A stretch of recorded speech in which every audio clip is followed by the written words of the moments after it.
Hello friends, welcome back to the channel. मैं हूं आपका दोस्त स्पर्श और इस वीडियो में हम बात करने वाले हैं एक ऐसे टॉपिक के ऊपर जो हर एक फ्रीलांसर का सपना होता है। दोस्तों, हम भी चाहते हैं कि हमारे पास हाई टिकट क्लाइंट्स आएँ, हम एक एक प्रोजेक्ट्स के लिए लाख रुपए चार्ज करें और क्लाइंट हमें खुशी खुशी पे करे।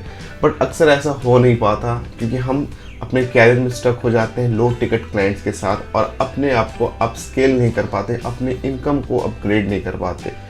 तो दोस्तों, इस वीडियो में मैं शेयर करने वाला हूँ ऐसे 5 स्टेप्स जिनको मैं पर्सनली फॉलो करता हूँ और मैंने एक क्लाइंट से 1 लाख रुपए चार्ज किए एक वेबसाइट डिज़ाइन करने के लिए और उन्होंने मुझे खुशी खुशी पे किए। तो दोस्तों, चलो इस वीडियो की शुरुआत करते हैं। उम्मीद करता हूँ आपको इस वीडियो से बहुत कुछ सीखने को मिलने वाला है। Strategy number 1, skills enhancement. दोस्तों, हम सब काम करना चाहते हैं हाई टिकट्स क्लाइंट के साथ।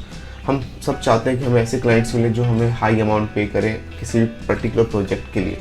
बट दोस्तों, कभी आपने ऐसा सोचा है कि हमें कोई हाई अमाउंट क्यों पे करेगा?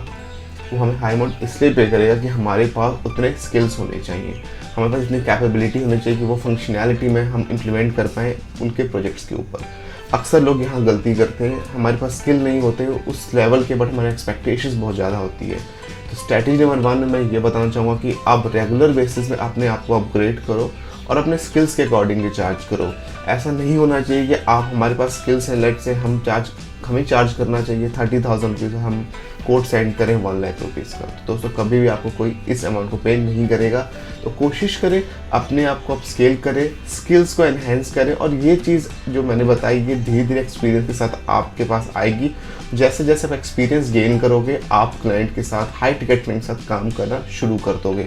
तो कोशिश करें अपने स्किल को एनहेंस करें और अपने स्किल के साथ साथ अपने टाइम की वैल्यू को समझें और अकॉर्डिंगली चार्ज करें। तो दोस्तों, ये तो बात हुई स्किल की। अब आप जानना चाहते होंगे कि ऐसे कौन से स्टेप्स हमें फॉलो करने चाहिए सो दैट हम अपने हाई टिकट क्लाइंट्स को जीत पाएँ और उन्हें एक्वायर कर पाएँ।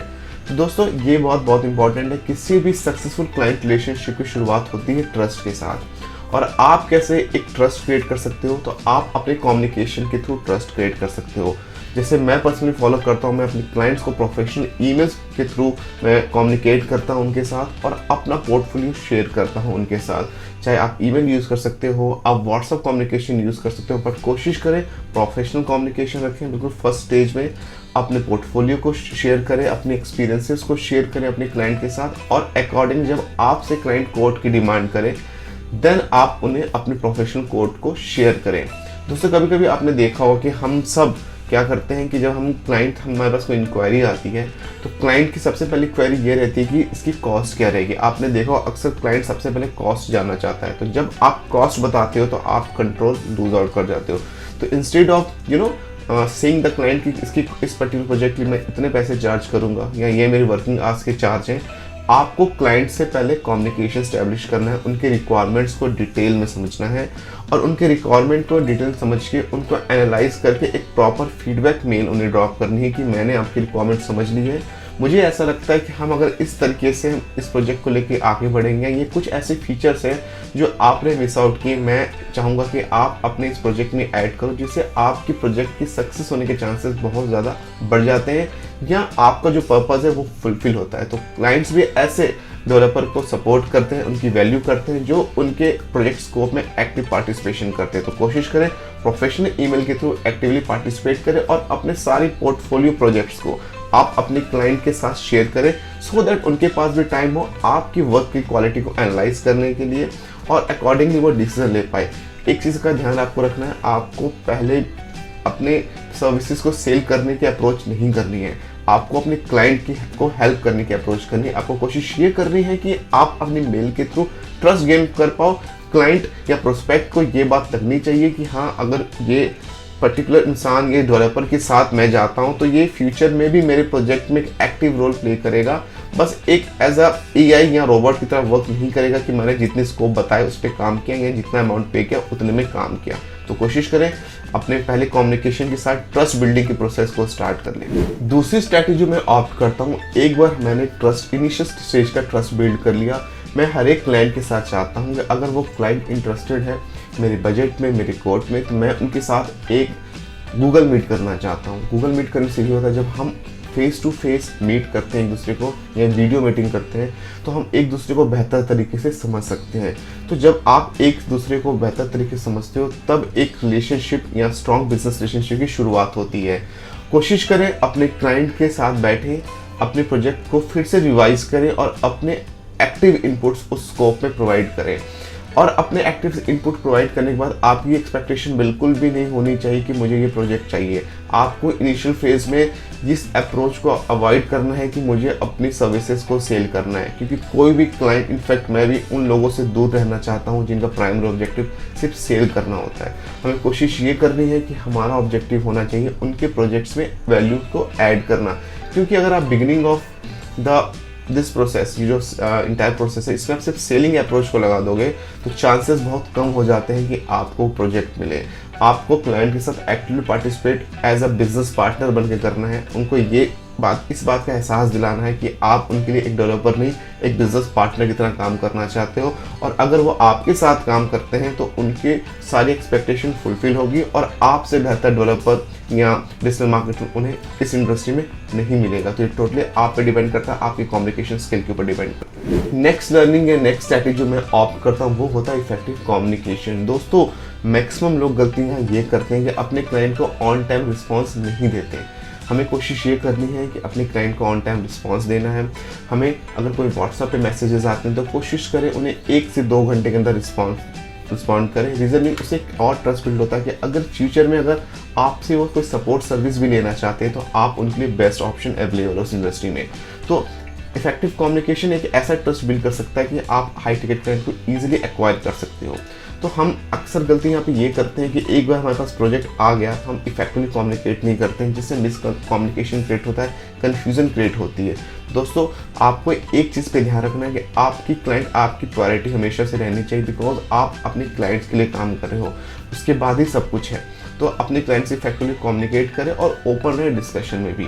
और अगर कुछ कभी ऐसी सिचुएशन लगी कि आपको कोई चीज़ समझ नहीं आ रही है ओवर ईमेल या ओवर व्हाट्सएप कम्युनिकेशन, तो बिल्कुल बेझिझक होकर आप मीटिंग शेड्यूल करें और अपनी क्लाइंट्स को एक्सपेक्टेशंस को समझने की कोशिश करें। नेक्स्ट स्ट्रैटेजी जिसे मैं पर्सनली ऑप्ट करता हूँ वो था ओपन फॉर द डिस्कशन। दोस्तों, कभी कभी ऐसा सिनेरियो भी आप फेस करोगे कि जो आपने प्रोजेक्ट का स्कोप डिसाइड किया, क्लाइंट की एक्सपेक्टेशन से कहीं ज़्यादा ड्यूरिंग दैट डेवलपमेंट प्रोसेस में हो जाती है और आपका वर्क स्कोप इंक्रीज होता जाता है। दोस्तों, आपको ओपनली अपने क्लाइंट के साथ चीज़ों को डिस्कस करना है। आपको इस बात पे स्टिक नहीं रहना है कि मेरी कमिटमेंट हुई थी कि लेट से मैंने कमिट किया था कि मैं 1 लाख रुपीज़ चार्ज करूँगा इस वेबसाइट पे, बट क्योंकि प्रोजेक्ट का स्कोप इंक्रीज़ हो रहा है, हम और ज़्यादा फंक्शनल मॉड्यूल्स के ऊपर काम कर रहे हैं, तो आपको अपने क्लाइंट्स को क्लियरली बताना है कि क्योंकि हमने जो डिसाइड किया था उससे हम ज़्यादा काम कर रहे हैं, तो this particular modules will cost you extra.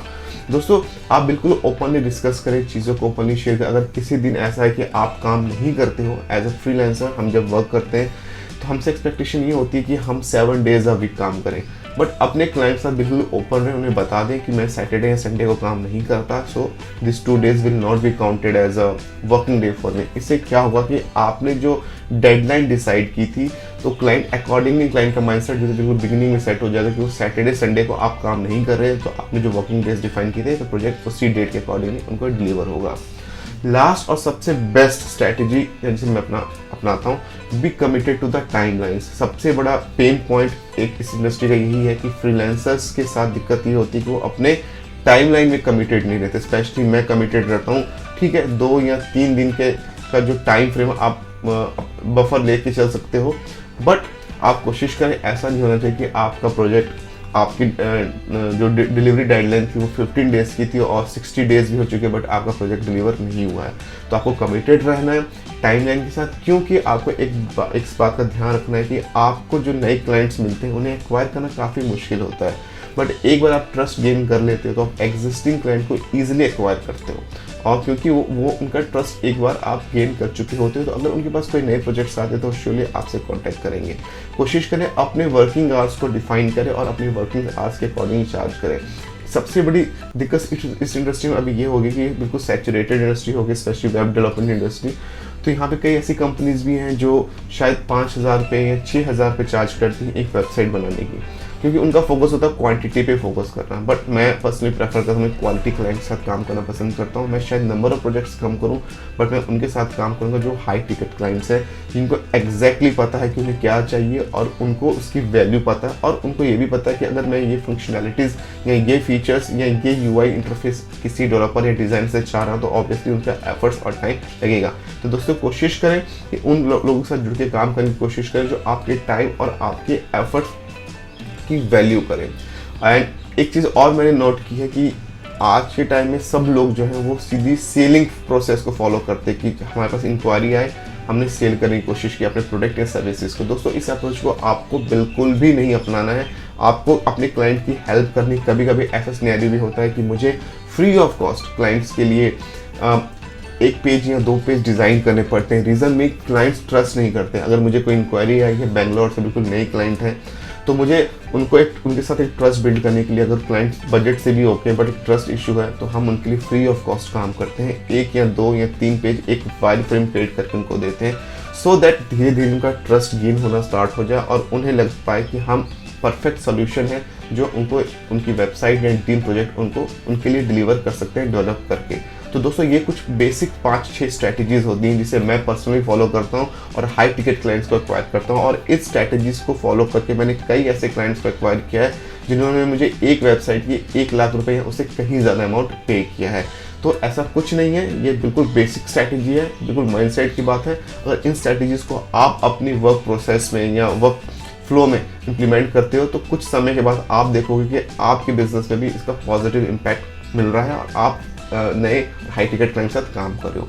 तो दोस्तों ये वीडियो आपको कैसी लगी मुझे कमेंट सेक्शन में आकर जरूर बताना। अगर आप चाहते हो कि मैं किसी टॉपिक के ऊपर वीडियो क्रिएट करूँ स्पेशली आपके लिए related to freelancing, online money earning, skill development या ऐसे किसी रिलेटेड टॉपिक पर, मुझे बहुत खुशी होगी कि मैं आपके लिए कंटेंट डेवलप करूँ और आपके लिए कुछ बना के ला पाऊँ। तो मुझे कमेंट सेक्शन में जरूर बताना। अगर वीडियो आपको अच्छी लगी है तो इस वीडियो को लाइक कर देना, चैनल को सब्सक्राइब कर देना और इस वीडियो को अपने फ्रेंड के साथ शेयर कर देना। तो मिलते हैं अगले वीडियो में। Till then good bye.